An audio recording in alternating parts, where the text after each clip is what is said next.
Bonsoir, c'est donc un hommage de la nation française qui a été rendu aujourd'hui aux victimes du terrorisme. Un an après les attentats de janvier, 2 mois après ceux de novembre, François Hollande a présidé des cérémonies très solennelles sur la place de la République, hommage musical mais aussi visuel avec cet arbre planté sur la place et qui symbolise donc le recueillement en mémoire des nombreuses victimes. Le récit de David Klezewski.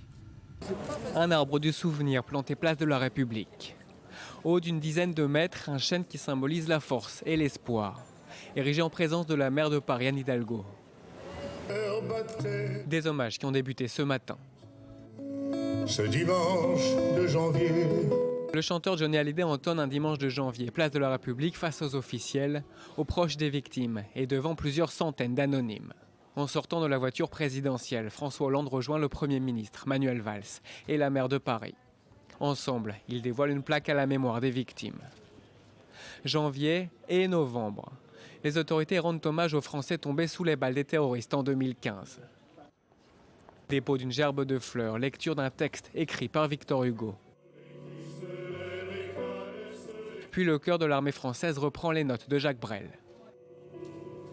La place de la République plonge ensuite dans le silence le temps d'1 minute. Une cérémonie sobre et solennelle, sans discours politique, face à des Parisiens émus mais moins nombreux que prévu. Le président se recueille auprès des familles des victimes. Il prend ensuite la direction de la Grande Mosquée de Paris. Visite surprise avec des responsables religieux musulmans. Une journée qui marque la fin d'une semaine d'hommage. La France a connu en 2015 les pires attentats de son histoire.